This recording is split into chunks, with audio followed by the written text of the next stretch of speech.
अब अध्याय 14 का जो गुणनखंड हमने शुरू किया था उसी के आगे चलते हैं।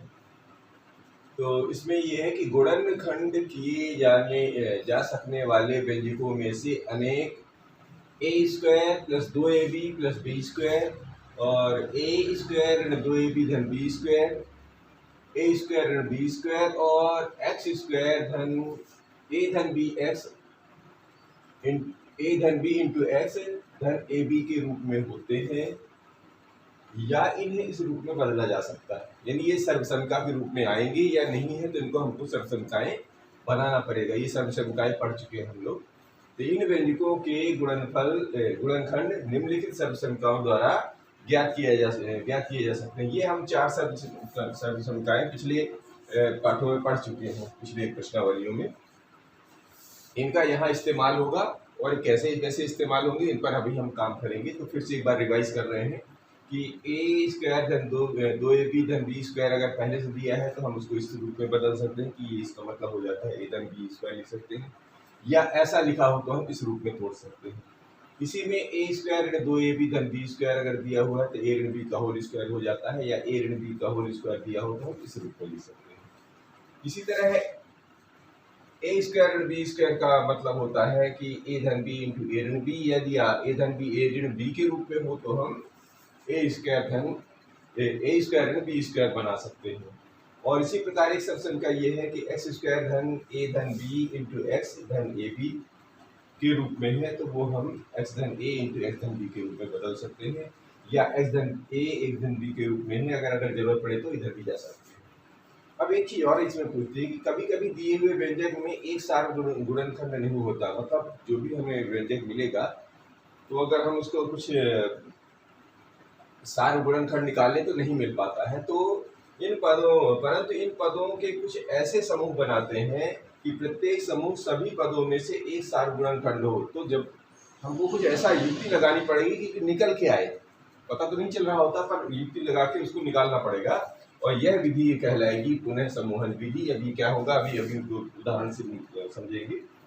और यदि कोई संख्या इस रूप में है जैसे एक्स स्क्वायर धन ए धन बी इंटू एक्स धन ए बी के रूप में, तो संख्यात्मक यानी जो अचर पद होता है से ए बी प्राप्त होता है। संख्या ए बी से अचर पद यानी कि जैसे ये इसका अगर ए मतलब कैपिटल ए कैपिटल बी तो इसको कैपिटल सी मानना पड़ेगा। तो ये जो है इसको ऐसा तोड़ेंगे, ये जो ए बी है इन दोनों के जोड़ के या घटा के या घटा जोड़ के, यानी कि धन ऋण चिन्ह के जो के हिसाब से एडजस्ट करके ये मिलना चाहिए, यानी इन दोनों को गुणा कर दें तो ये मिलना चाहिए, और उनको जोड़ या घटा लें चिन्ह के साथ तो ये पद मिलना चाहिए। तो वही कहने का मतलब ये कह रहे हैं कि ए और बी को इस प्रकार चुनते हैं, यानी इसको कि चिन्ह को ध्यान में रखते हुए इनके योग यानी ये वाला पद के गुणांक के बराबर हो। यानी ये अभी अभी करके देखेंगे हम लोग, इसको ऐसा तोड़ेंगे इस यानी सी वाले पद को कि ए बी जो निकले वो इन दोनों के धन या ऋण का योग जो हो, योग मतलब अपने चिन्हों के साथ, वो इस पद के बराबर हो जाए, यानी गुणांक के रूप में इस तरह रहे और योग के रूप में इस तरह आ जाए, तो ये सब संख्या हमारी फिट हो जाती है। कैसे होगी, चलिए एक आध उदाहरण लेके समझने की कोशिश करेंगे। इस बिंदु को समझ ली कि संख्याओं की स्थिति में विभाजन गुणा की प्रतिलोम संक्रिया होती है। यही बात बीजीय व्यंजकों के विभाजन के लिए भी लागू होती है। जैसे इसका मतलब ये हुआ, जैसे अगर एक तरफ जो है धन है, जब दूसरे पक्ष में जाता था तो क्या हो जाता था, ऋण हो जाता था। जो ऋण जो है दूसरे पक्ष में जाके क्या हो जाता था, धन। और जो गुणा होता था दूसरे पक्ष में जाके क्या हो जाता था, भाग।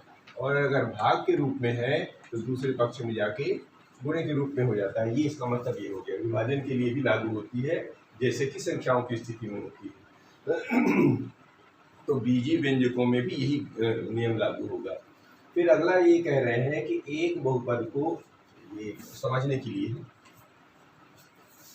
एक बहुपद को एक पदी से विभाजन की स्थिति में, अगर कोई बहुपद दिया हुआ है और उसको केवल एक पदी से भाग देना है तो क्या करना पड़ता है कि भाग, सिंपल सा भाग देते हैं। जैसे मान लो 412 में 5 का भाग देना, तो 5 का 412 में भाग देने क्या कर, 412 जैसे मान लीजिए कि 412 लिखा हुआ है और 5 से भाग देना कैसे करते, ऐसे करके भाग देते चले जाते थे। तो यहाँ पर क्योंकि व्यंजक रहेंगे तो उनको भी लगभग इसी रूप में रखना पड़ेगा और इसी रूप में काम होगा।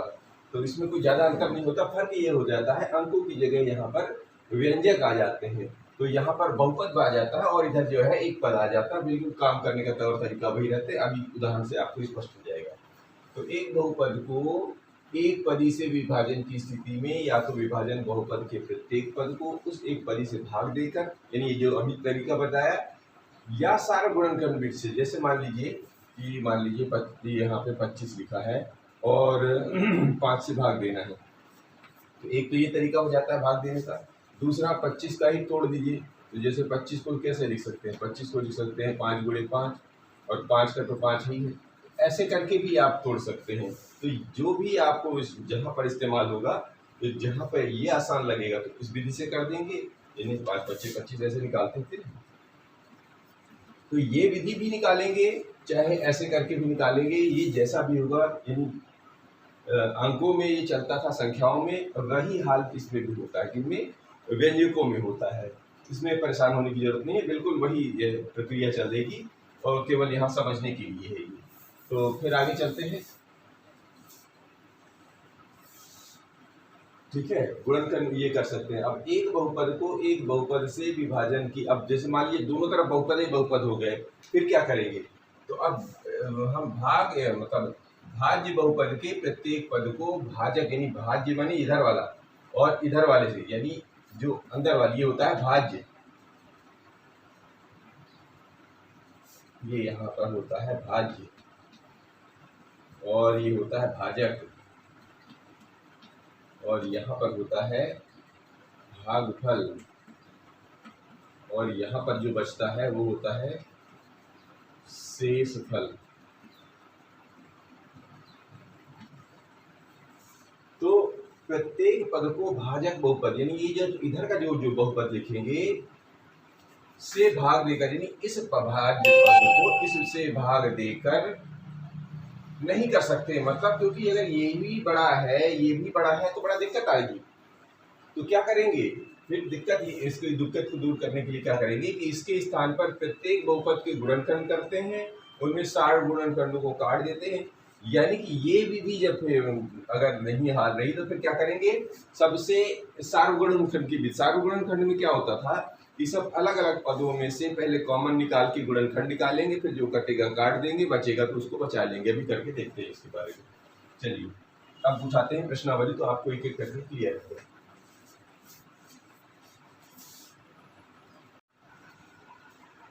अब ये 14.1 शुरू करते हैं। दिए हुए पदों में सार्वगुणनखंड ज्ञात कीजिए। एक एक करके उठाते हैं, छोटे छोटे सवाल हैं तो हम लगातार अपनी कोशिश कर रहे हैं।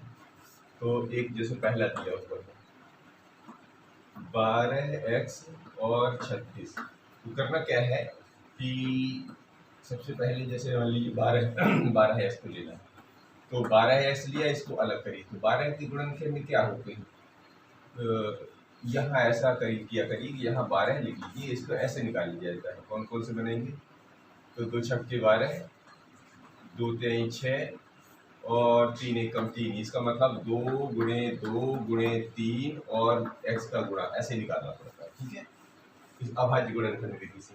और 36 का कैसे निकालेंगे, तो यहाँ पर 36 लिखेंगे, तो यहाँ 12 की जगह 36 का निकाल लीजिए, या अलग से लिख लीजिए 36, ऐसा निकालना है इसको।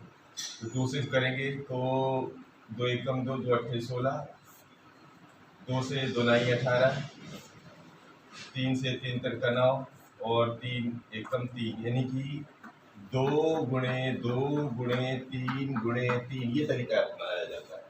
अब सार्वगुणनखंड में देख लीजिए कौन कौन सा है, 1 2 इसमें है, 1 2 इसमें है, चलो ठीक है, तो इनको टिक लगा लीजिए। तो जो अब ये क्या सार्वगुणनखंड, तो यहाँ पर लिखेंगे सार्वगुणनखंड। सार्वगुणनखंड कौन सा बना, देखिए इन दोनों में से 1 2 निकला, चाहे हल्का हल्का टिक लगा दीजिए, तो ये बन जाएगा 1 2। 1 2 ये इससे भी मिल रहा है, 1 2 इससे भी मिल रहा है, और क्या मिल रहा है, 1 3 मिल रहा है, 1 3 मिल रहा है, 1 3, यानी जो दोनों में कॉमन हो वो संख्या लिख लेनी है। संख्या या ये चर राशि जो भी मिल जाए हमारी, तो यहाँ बन जाएगा 2 दूनी 4 और 4 तेईं 12। तो ये हमारा सार्वगुणनखंड होता है, बहुत आसान है। इसी का दूसरा लेते हैं।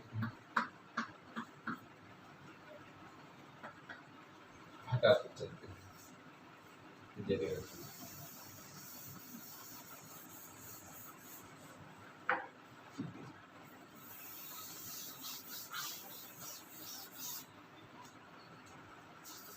अब इसी में दूसरा लेते हैं 2y और 22xy। तो 2y बनेगा काहे से, 2 गुणे y से बन गया। 22xy किससे बनेगा, 22xy। तो 22 को तोड़ेंगे तो 11 दूनी 22, 2 और 11 के अलावा तो टूटता ही है, ठीक है ना, 11 दूनी 22, और इधर x और इधर y है। तो अब क्या करेंगे, देखिए कॉमन कुछ नजर आ रहा है, यहाँ पर लिखेंगे, हर बार लिखना पड़ेगा, सार गुणनखंड, सार गुणनखंड। देखिए दोनों में कुछ कॉमन है, इसमें से 2 है, इसमें से 2 है, तो एक 2 ही आ गया, और कुछ एक y दिख रहा है, एक y, ये 2 तो हो गया, y दिख रहा है, तो गुणे y अर्थात 2y, ये हमारा हो गया। तीसरा, यहाँ पर कितना दिया हुआ है, 14 PQ और है 28, या इसका काम खत्म हो गया है, P स्क्वायर Q स्क्वायर। तो देखिए 14 को PQ को पहले अलग करिए, 14 है PQ का बनाएंगे तो 2 सत्ते 14 है, यानी 2 गुणे 7 गुणे P और ये गुणे Q, ये समझ रहे हैं। बस इसका गुणनखंड कर लीजिए तो फिर अलग अलग ही दिखते हैं। 28 कर लीजिए तो 7 चौक 28, यानी इसका 28 P स्क्वायर और Q स्क्वायर। 28 का बन जाए 7 चौक 28, नहीं 2 दूनी 4 और सत्ते 28, और पहला P, ये दूसरा P, ये तीसरा Q, ये पहला Q और दूसरा Q। इसका मतलब क्या होगा, इन दोनों में से आया, यहाँ लिखिए सार्वगुणनखंड, सार्वगुणनखंड। सार्वगुणनखंड में पहला 2 ये हो गया, और कुछ ये 7 दिख रहा है, हाँ तो 7 भी दिख रहा है, फिर P दिख रहा है, हाँ P है, और एक Q भी दिख रहा है, तो इधर से एक Q ले लीजिए, ये हो गया। तो कितना बने, 7 दूनी 14 है PQ, ये हमारा सार्वगुणनखंड होते हैं, ये हमारे सार्वगुणनखंड। अब इसी में यहाँ पर चौथा ले लेते हैं, यहाँ पर समझ तो पा रहे हूँ।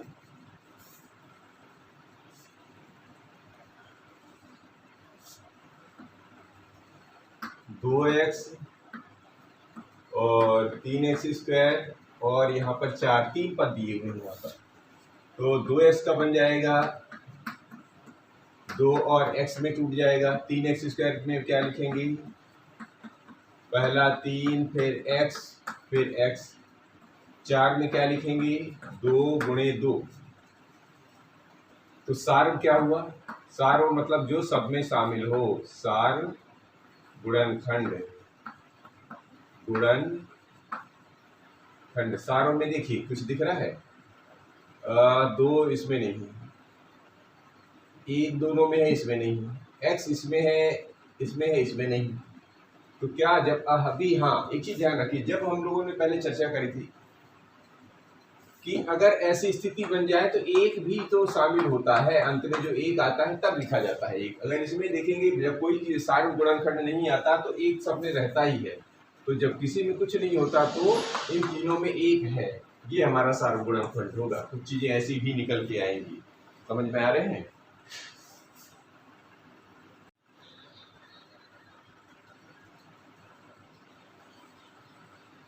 अब इसमें जो है ये 5वां नंबर का है, 6ABC 24AB स्क्वायर और 12A स्क्वायर B। तो चलिए बनाते हैं 6ABC। तो ये देखिए सारे पद अलग अलग टाइप के, देखिए 6 को भर टूटेगा तो 2 गुणे 3 गुणे A गुणे B गुणे C, ये इसका गुणनखंडन हुआ। इसको ले लीजिए 24, तो 24AB स्क्वायर में 24 का आ जाएगा 2 और दूनी 4 तिहाई 12 है, दूनी 24, यानी दूनी 4 दूनी 8 3 24, ठीक है। 24 ऐसे टूट जाएगा। यहाँ करके देख सकते हैं आप, 2 दूनी 4, दूनी 8 3 24 और गुणे ए और एक बी और ये दूसरा बी 12। जब प्रैक्टिस करेंगे तो बहुत आसानी से फिर ये करने की जरूरत नहीं, सीधा सीधा ऐसे मार सकते हैं जब प्रैक्टिस में आ जाएगी। तो 2 बनेगा तो 2 दूनी 4 तिहाई 12 गुणे पहला ए दूसरा ए और ये रखा बी, ऐसे करके हमारा ये बन जाए। अब सार्व, सार्व निकालिए। सार्व का मतलब होता है सभी में, सार्व गुणनखंड। सार्व देखिए क्या है, ये तीनों में दिख रहा है तो एक निकाल लिया, और क्या दिख रहा है, 2 तो है लेकिन इधर 3 है, 3 3 3 ये दिख रहा है, ये 3 ये 3 ये 3, तो एक 3 निकाल लीजिए। और इधर पहला दूसरा तीसरा तीनों में है, हाँ तो एक आ गया। फिर एक के बाद यहाँ बी शुरू हो गया, तो यहाँ देखिए यहाँ बी भी है, बी। फिर इसमें सी है लेकिन इनमें नहीं है, तो फिर क्या करेंगे, गुणा कर दीजिए, 2 तिहाई 6 और ये ए ये बी, ये सारा गुणा कर दिया। अब इसी में 7वां ले लेते हैं, ये 5वां हुआ 6वां।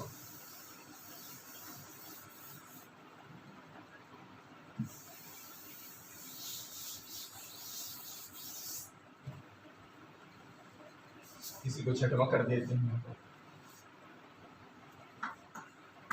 16x³ माइनस 4x स्क्वायर और 32x। चलिए इसको उतारिए, ये हो गया 16x³। तो 16 बनेगा 2 दूनी 4, 2 दूनी 4 दूनी 8 दूनी 16, ठीक है। और ये पहला x इधर का, दूसरा x और इधर का तीसरा x, क्योंकि घात 3 है। इसको देखिए, ये ऋण के साथ में है 4x की घात 2, तो ये लगाइए आप यहाँ पर ऋण, तो ये बन जाएगा 2 गुणे 2, ये ऋण बाहर रखिए, 2 गुणे 2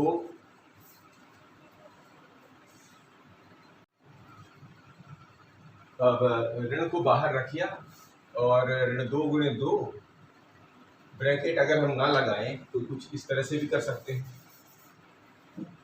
कि ऋण को जो है हम पहले से ही हटा लें, झंझट ही खत्म करो। तो ऋण को हम पहले बना लेते हैं, ये ऋण किसी भी संख्या के साथ 1 का गुणा का होता है, तो ऋण के साथ इसको ले लो, झंझट ही खत्म हो जाए। तो ये 2 का पहला, ये हो जाए 2 का दूसरा, फिर ये हो जाएगा x का पहला और ये x का दूसरा। क्यों ये ऐसा क्यों कह रही, एक तो रहता ही है, जब जरूरत पड़ती है तो लगा लेते हैं, लेकिन इसके साथ ऋण चिन्ह है तो ऋण चिन्ह को हम सेपरेट कर लेते हैं पहले से, जिससे इनका इस पर फर्क ना पड़े। फिर आ जाता है इधर देखिए 32 का x, 32x वाला, तो 32 का हो जाता है 2 दूनी 4 दूनी 8 दूनी 16 दूनी 32, 2 दूनी 4 दूनी 8 दूनी 16 दूनी 32 और ये पहला x। इस तरह इसका काम होगा। अब देखिए इसमें क्या हुआ, सार्व गुणनखंड निकालिए, ये रहा सार्व गुणनखंड। सार्व गुणनखंड क्या बना, 1 2 1 2 1 2, ये निकल आया। फिर इधर भी दिख रहा है और भी दिख रहा और भी दिख रहा, एक और आ गया। और अब नहीं x इधर पहला, इधर 1 इधर 1, तो 1 1 1 से आ गया। फिर और तो किसी में कुछ दिख नहीं रहा है, कुछ कॉमन नहीं आ रहा है, सब अलग अलग हो गए। तो 2 दूनी 4x, ये इसका सार्व गुणनखंड हो गया। अब आ जाते हैं 7वें में, ये समझ में, ऋण का समझ में आएगा, ऋण अलग हो गया है इसलिए इधर कहीं नहीं आएगा। तो अब आ जाते हैं 7वें में।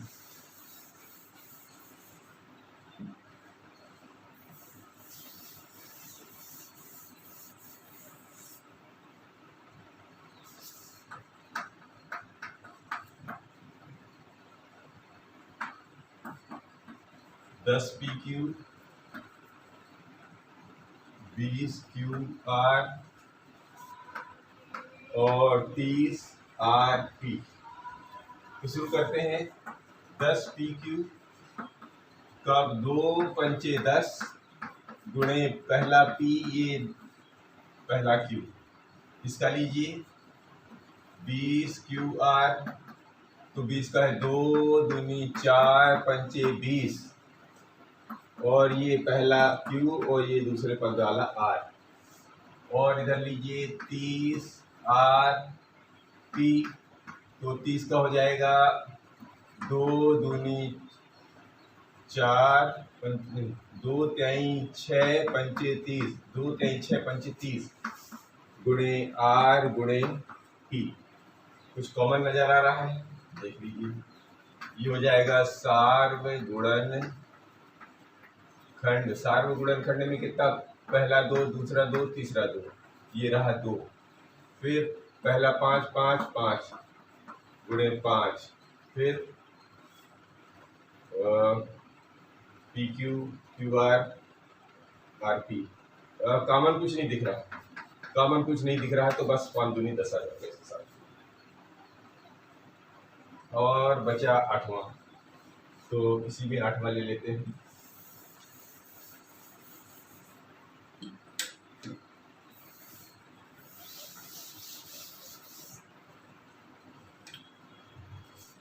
इसी को 8वां बना दीजिए। तो ये 8वां है 3x² y³ और 10x³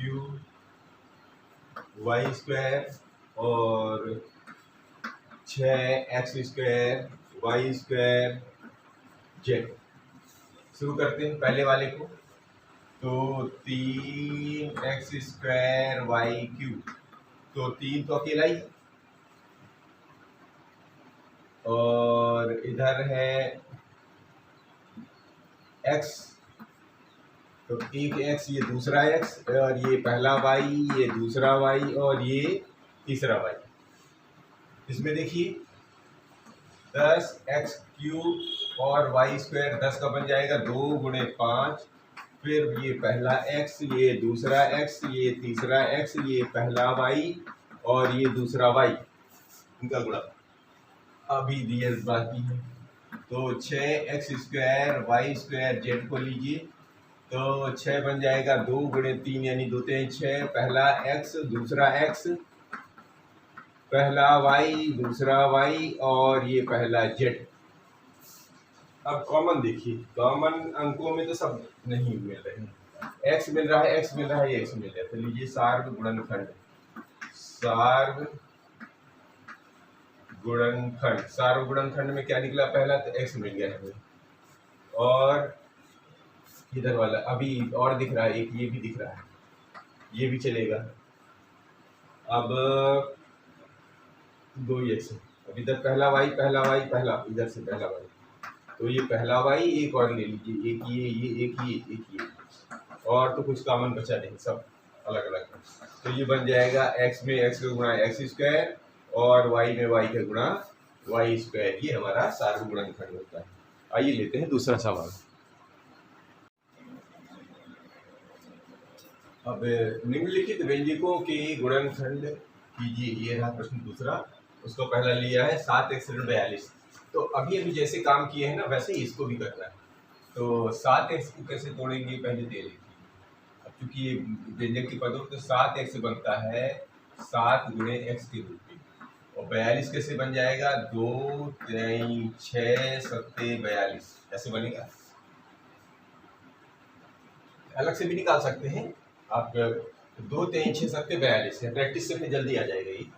अब कॉमन कौन है, एक ये है, एक ये है, तो इन दोनों में से कॉमन निकालिए। तो इधर से जो बचेगा, उधर से x बचेगा, इधर से बचेगा 2 गुणे 3, ठीक है ना, ये बचा, 7 निकल गया, तो ये बन जाएगा 7 और x ऋण 3 दूनी 6, ऐसे लिख देते हैं बाद में।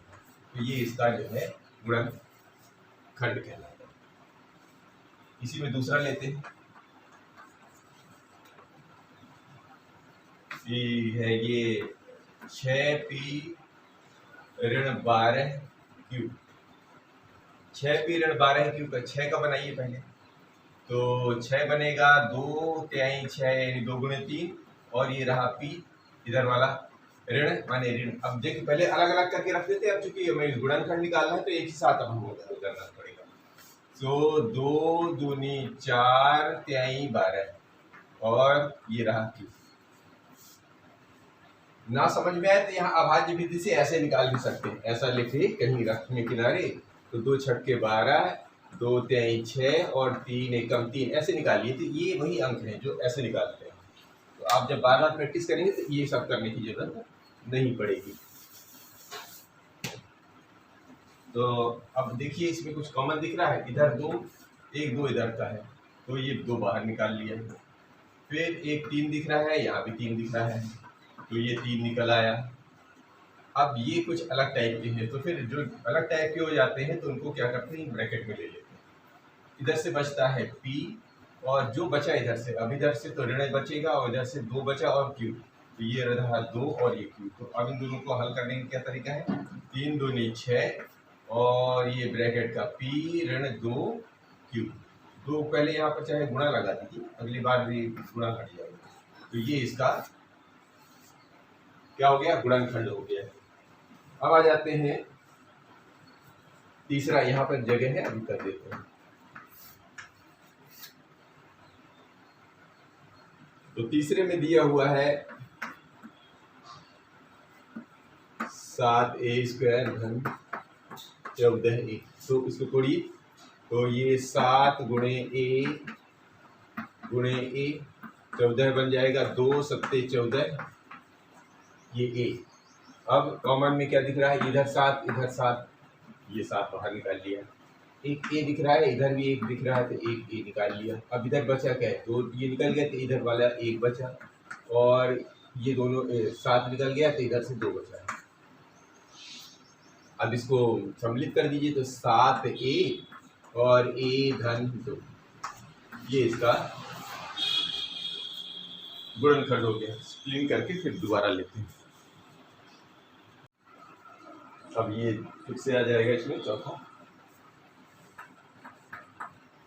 चौथा है ऋण 16z धन 20zq। शुरू करते हैं। तो 16 का पहले निकालिए इधर, तो ऋण तो लगा लीजिए पहले से, ऋण लगा लीजिए, तो 16 बनेगा 2 दूनी 4 दूनी 8 दूनी 16 गुणे जी। ये तो इधर वाले का बन गया। इधर वाले का देखिए, तो 2 दूनी 4 पंचे 20, और तो टूटेगा नहीं। ये पहला जेड, ये दूसरा जेड, ये तीसरा जेड। कोई कॉमन नजर आ रहा है, देखिए कॉमन क्या नजर आ रहा है, पहला 2 हल्का सा टिक लगा लेने से आसानी हो जाती है, दूसरा 2 ये भी दिख रहा है, ये भी दिख रहा है, ये 2, और तीसरा 2 का काम ही नहीं है। फिर एक जेड दिख रहा है, ये रहा जेड। अब बचा क्या, ये जेड निकल गया, एक जेड निकल गया। अब बचा क्या, 1 2 दूसरा 2, ये ब्रैकेट में इधर का 2 2 बचा, धन का चिन्ह नहीं, इसके साथ ये ऋण भी जाएगा। अभी इन दोनों से अभी यहाँ पर ऋण लगा दीजिए। नहीं, अब ये ऋण चूंकि अंदर जा ब्रैकेट में कॉमन ले रहे हैं ना, तब ये धन तो निकाल लिए, ऋण तो इधर चला जाएगा। अब ये जेड भी चला गया, तो इधर बचा था 5, ये पहला जेड, इधर दूसरा जेड, तो ये बन जाएगा 2 दूनी 4 और जेड, तो ये बन जाएगा 4 जेड, और 2 दूनी 4 ऋण के, और ये 5 जेड स्क्वायर। ये हमारा इसका गुणनखंड निकल आएगा। अब ये इसमें 5वां ले लेते हैं,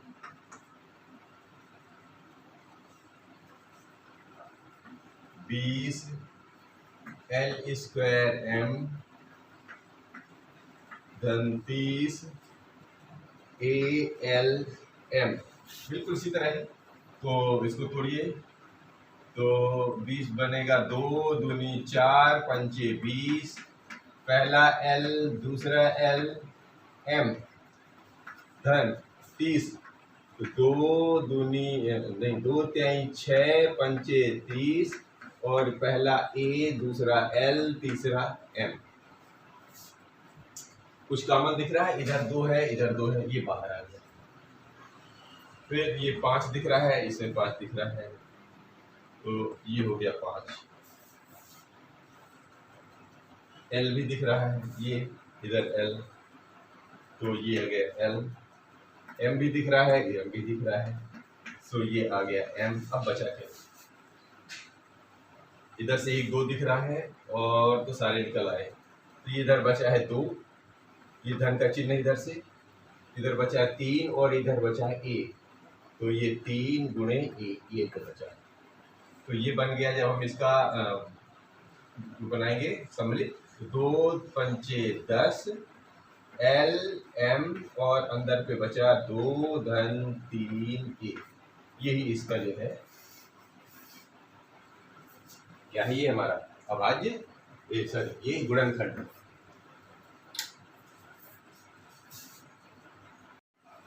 अब इसी का ये 6वां नंबर है, 5x² y। चलिए थोड़ा और, ऋण 15xy²। थोड़ी तो 5 तो कहीं टूट नहीं रहा, तो 5 गुणे x गुणे x गुणे y। 15 का ही टूटेगा, 3 5 15 होता है, पहला x दूसरे में y और फिर 1 और y। कॉमन क्या दिख रहा है? 1 5 1 5, तो ये आ गया पहला 5, और फिर इधर x है, इधर एक x है, तो इधर x आ गया। फिर दिखा क्या? और इधर नहीं, एक y दिख रहा है, तो एक y निकाल लीजिए। अब क्या बचा इसमें? ये तीनों में टिक लग गया, ये बचे तो है, ये आ गया, चिन्ह ले लीजिए। इधर ये 3 बचा है और इधर एक ये y बचा है। अब सम्मिलित कर दीजिए, तो 5 x y और सम्मिलित करने के बाद x ऋण 3 y, ये हमारा इसका गुणनखंड हो गया। इसी में 7वां है, 6 के बाद 7।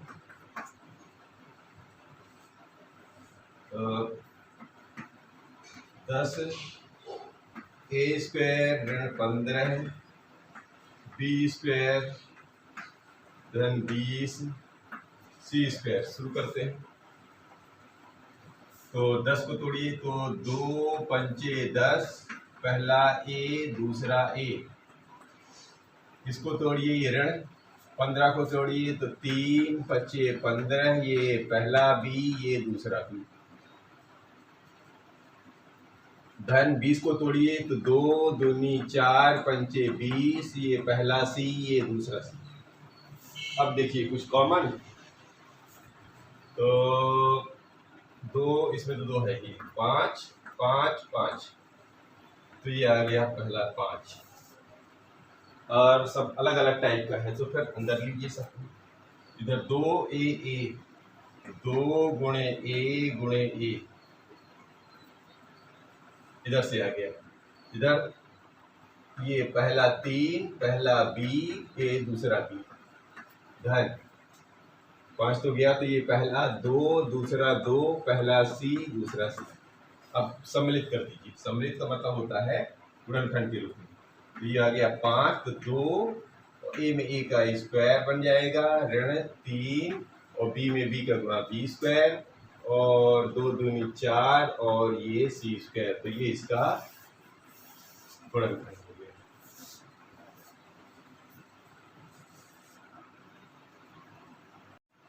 अब इसी का ये 8वां है, ऋण 4a² धन 4ab ऋण 4ca।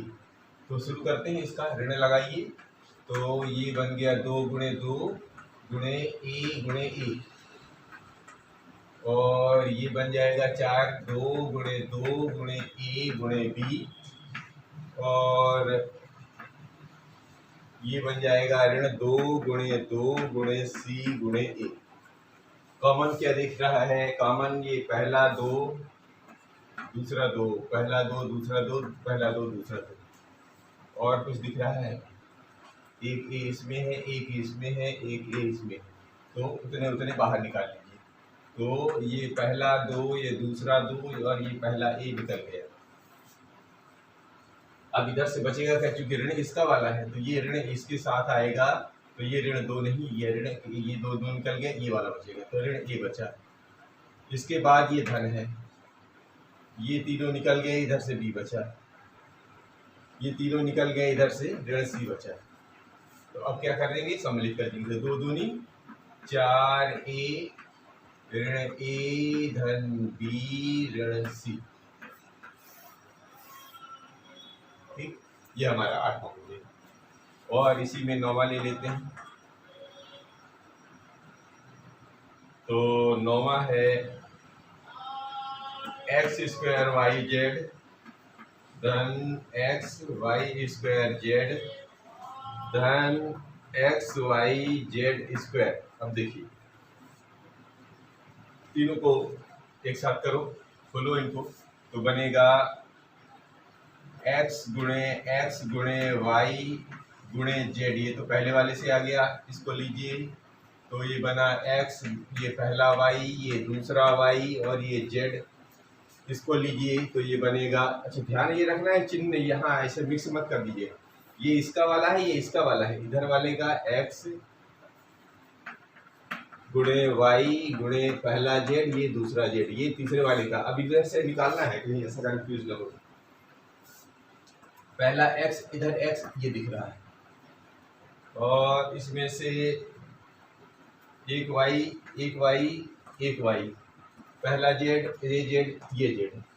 तो यहाँ पे हमको मिल गया है पहला x इधर से, फिर y और z, इतने मिले। अब बचा क्या है, इधर से बच रहा है x, इस वाले से बच रहा है y, इस वाले में बचा है z, अर्थात बाहर है x y z और अंदर है x धन y धन z। ये इसका जो है गुणनखंड है। एक और है, इसी में कर देते हैं। तो ये यहाँ हटाते हैं, जगह बनाते हैं।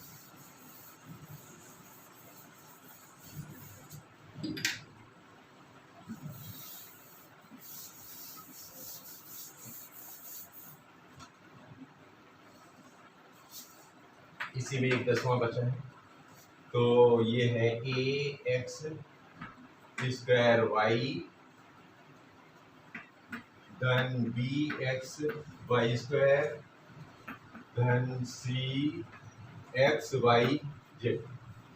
तो तोड़िए इसको, तो ये बनेगा a गुणे x गुणे y, ये टूटे।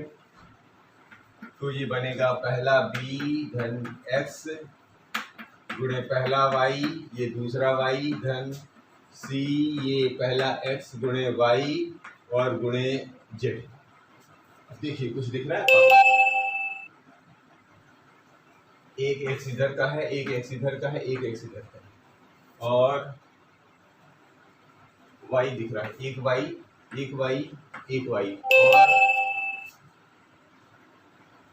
और कॉमन कुछ नहीं निकल रहा है। तो जो नहीं निकल रहा है, तो पहले जो निकल रहा है उसको निकालिए। x गुणे y तो बाहर निकल गया, तो इधर से बचा a, इधर x, तो a गुणे x, इस वाले में b और y, तो ये b गुणे y बचा है, और इन दोनों में c और z बचा है, तो c गुणे z बचा है। अब क्या करना है, बस वही एक्स वाई, और ये बन जाएगा ए एक्स, ये बन जाएगा बी वाई, और ये बन जाएगा सी जेड। ही है इसका गुणनखंड। अब आते हैं तीसरे सवाल पर। अभी ये तीसरा प्रश्न ये है कि गुणनखंड कीजिए। तो एक्स स्क्वायर धन एक्स वाई धन 8x धन 8y। देखिए जब इस तरह का सवाल मिल जाए तो हम क्या करना चाहिए, अगर जोड़े देख ली कैसे हमारा हल हो सकता है, तो हम अगर 2-2 का पेयर बना लें तो बड़ा अच्छा रहेगा। तो इसमें हमें काम करने में आसानी हो जाएगी। कैसे बन रहा है, तो यहाँ पर अगर ध्यान से देखें तो ये हमें एक्स स्क्वायर धन एक्स वाई को अगर हम एक साथ कर लेते हैं, क्योंकि हल करना है, गुणनखंड निकालना है। इसी तरह चूंकि धन चिन्ह है तो चिन्ह बाहर धन ही रहेगा। तो ये 8x धन 8y, इन दोनों का हमने अलग कर लिया। अब क्या हो जाएगा, देख लीजिए, इन दोनों से x बाहर निकल रहा है, तो x बाहर निकाल लेते हैं। इधर से पहला x बचा, इधर से पहला y बच गया। क्योंकि धन चिन्ह था तो अभी लगा के रखिए इसको। इन दोनों से क्या निकल रहा है, 8 निकल रहा है, तो 8 निकाल दीजिए। यहाँ पर x धन y निकल रहा है, इधर से x इधर। अब इन दोनों, अब कितने 2 पद बचे, इधर वाला एक, इधर वाला एक पद। तो इसमें से क्या दिख रहा है, इधर x y दोनों में से है, और x धन y इधर दोनों में है। तो x धन y दोनों से एक बाहर निकाल लिया है, इन दोनों में से कॉमन ले लिया तो इधर वाले से क्या बच गया, इधर वाले से x बच गया, चिन्ह के साथ धन है और ये r। इस तरह ये हमारा गुणनखंड निकला, यानी ये जो हमारा निकला गुणनखंड निकला। दूसरा ले लेते हैं इसी में, तो इसी में यदि हम यहाँ पर दूसरा ले लें,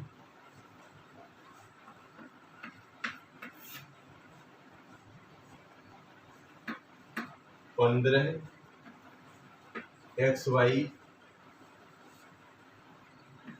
ऋण 6x धन 5y ऋण 2। देखिए तो वही अगर हम देख ले, अगर हमारे तो दो दो जोड़ा बना लीजिए तो काम करने में आसानी हो जाएगी। तो ये जो है हम लिख लेते हैं 15xy ऋण में से 6x को पहले ब्रैकेट में ले लिया, क्योंकि अभी सारा धन है तो ये वाले धन चिन्ह के साथ 5y ऋण 2 इसको ले लिया। अब देखिए इसमें से कुछ कॉमन निकालिए, तो 15 किसका बनता है, 3 पचे 15, 3 दूनी 6। तो अगर मैं इन दोनों से 3 निकाल लेते हैं हम, तो 3 पचे 15 यानी 5 बचे जाएगा। यहाँ पे क्या है x दोनों में से, तो इधर भी x भी है कॉमन, तो 3x निकाल लीजिए। क्योंकि आप देखिए गुणनखंड निकालते निकालते इधर में प्रैक्टिस हो गई होगी कि क्या क्या निकल सकता है, तो यह अलग ही कर दीजिए। थोड़ा सा और आसान बढ़ाना है तो ऐसा कर लीजिए कि थोड़ा सा बढ़ा ही दीजिए। तो ये 15 को कैसे लिख सकते हैं, 3 गुणे 5 एक्स वाई एक साथ कर देते हैं, और 6 को क्या लिख सकते हैं, 2 गुणे 3 लिख सकते हैं, और x धन 5y ऋण 2। इसमें तो और कुछ जाना नहीं, हो ही नहीं रहा है। अब देखिए 3 दिख रहा है इसमें, 3 और x, तो 3 और x, 3 और x इसके साथ में है, तो हम इसमें से 3x बाहर निकाल लिया। तो अब बचा क्या है, इधर से 5 बचा है और इधर से y बचा है, और 3x निकल गया, इधर से 2 बचा है, और इस तरफ के पक्ष कितना था 5y ऋण 2, तो ये पहले से इसको तो चेंज ही नहीं किया हमने। अब ध्यान से देखिए इधर 5y ऋण 2, इधर भी 5y ऋण 2, तो किसी भी संख्या में से ये जब दो चीज होती है तो कॉमन में, इसका मतलब होता है इसमें गुणा 1 ही होता है।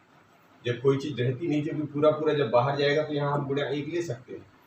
तो हम क्या करेंगे, 5y2 इन दोनों में से बाहर ले लिया, तो इधर वाले में से बचेगा 3x, और इधर धन चिन्ह चूंकि ये पूरा चला जाएगा तो क्या उसकी जगह पर 1 हमेशा रहता है, तो यही 1 हम यहाँ पर रख देते हैं। ये हमारा गुणनखंड हो जाता है। लेते हैं तीसरा वाला। अब इसको देखिए, ax धन by और ऋण ay, ठीक है, ax धन bx, ax धन bx ऋण ay ऋण by। अब देखिए तो साफ साफ एक जोड़ा इससे लीजिए, एक जोड़ा इससे लीजिए, तो हम इसको बना देते हैं ax धन bx, इधर ले लेते हैं। अब इन दोनों से कॉमन बाहर निकालिए। कॉमन क्या है, पहले तो हमने निकालना है ऋण। जब ऋण निकल जाएगा तो यहाँ बन जाएगा ये ay धनात्मक हो जाएगा और ये by भी धनात्मक हो जाएगा। क्यों, क्योंकि ऋण का अंदर गुणा हो जाता है, तो इन दोनों से हमने पहले ही ऋण निकाल लिया है। अब इस दोनों में से कुछ दिख रहा है कॉमन, इन दोनों में x है तो हम x बाहर निकाल लेते हैं, तो इधर बचता है a धन b। इधर क्या निकलेगा, इधर दोनों में y है, इनमें से हम y निकाल लेते हैं, अंदर फिर वही a धन b बच गया। अब इन दोनों में देखिए इसमें तो a धन b दोनों में है, तो हमने a धन b बाहर निकाल लेना है, और इधर से बच जाता है x और इधर से बचा है ऋण और ये वर्ग, तो ये इसका गुणनखंडन हो जाता है। अब लेते हैं हम इसमें चौथा नंबर, इसको मिटाते हैं फिर देखते हैं। अब ये इसी में जो चौथा सवाल है, 15pq धन 15 धन 9q धन 25p। अब इसमें थोड़ा सा आपको ध्यान रखना पड़ेगा, डायरेक्ट अब जोड़े लेने हैं या इधर लेने हैं, कैसे आपका काम हल कैसे होगा, तो ये थोड़ा सा ध्यान देना। क्योंकि pq है, इधर कुछ भी नहीं है, कोई अंक नहीं है, लेकिन q है, यहाँ पर p है। तो अगर हम एक बार चाहे इन दोनों से, चाहे इससे, या एक बार इसको ले लेते हैं, एक बार इसको जो बना लेते हैं, तो पहले से पुनः समूहन कर लीजिए इसका। तो ये हमारा पहले बन जाएगा 15pq के साथ 9q ले लीजिए, 9 Q ले लीजिए और इसके साथ ले लीजिए 25, P के साथ ले लीजिए 15। ये क्या किया आपने, ये क्या किया, पुनः समूहन, पुनः समूहन, क्योंकि छितर पुनः समूहन किया। क्यों किया, क्योंकि ये ऐसी जगह छितरा छितरा लिखा हुआ है कि वो जब तक एक साथ नहीं रखेंगे तो हमारे को दिक्कत आई है, क्योंकि वो वांछित गुणनखंड नहीं निकल पा रहा है।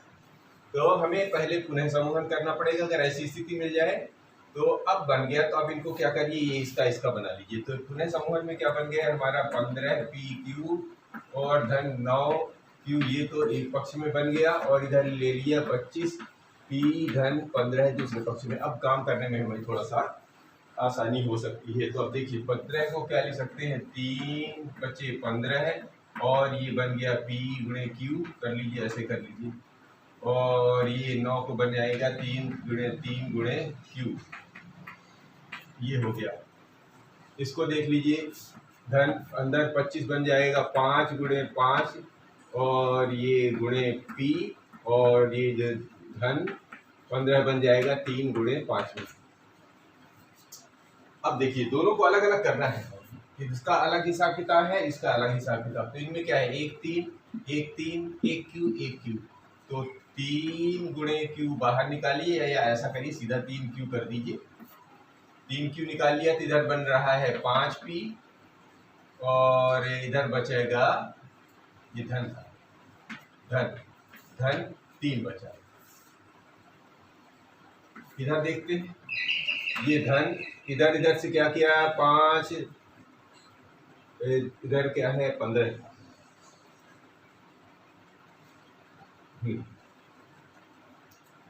इन दोनों में से 5 बाहर निकाल लीजिए। तो यहाँ क्या बना, इसमें से 5 बाहर निकाल गया तो इधर बना गया 5 P, और इधर से बन गया 3। अब देखिए इन दोनों में 5 P धन 3, 5 P धन 3, तो पहले ये निकाल लीजिए, 5 P धन 3, और इधर बचेगा 3 Q और धन 5। ये हमारा अभाज्य गुणनखंड हो गया।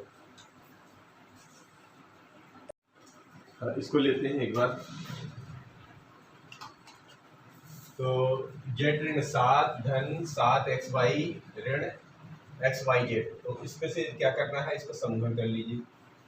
z ऋण 7, तो इसका समूहन, पुनः समूहन करने के लिए, क्योंकि z वाला पक्ष पहले है तो इसका भी z वाला पक्ष पहले ले लेते हैं।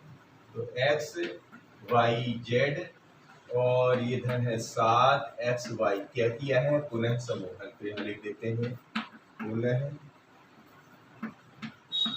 समूहन करने पर। अब पुनः समूहन हो गया तो क्या करना है, इनका जोड़ा बना लीजिए। तो ये बन जाएगा z ऋण 7, और इन दोनों में से अभी ऋण वाला बाहर निकाल लेंगे, तो ये बन जाएगा x y z, और z वाला पहले लेना था, तो ये बन जाएगा ऋण 7 xy। क्यों, ऋण निकाल लिया तो ये धनात्मक हो जाएगा, और ये वाला जो धन था वो ऋण में बदल गया। अब क्या बचेगा, तो ये z ऋण 7, इन दोनों से क्या निकलेगा, xy, तो हम यहाँ से xy निकाल लेते हैं, तो इधर से बचेगा z ऋण 7। अब दोनों में z ऋण 7 है, तो यहाँ पर एक का गुणा कर लीजिए, क्योंकि इधर कुछ दिख नहीं रहा तो हम लिखना पड़ेगा। तो z ऋण 7 हमारा कॉमन आ जाएगा, तो इधर से बच जाएगा 1, इधर से बच जाएगा xy। ये हमारा गुणनखंड निकल आएगा। मिलते हैं अगली वीडियो में।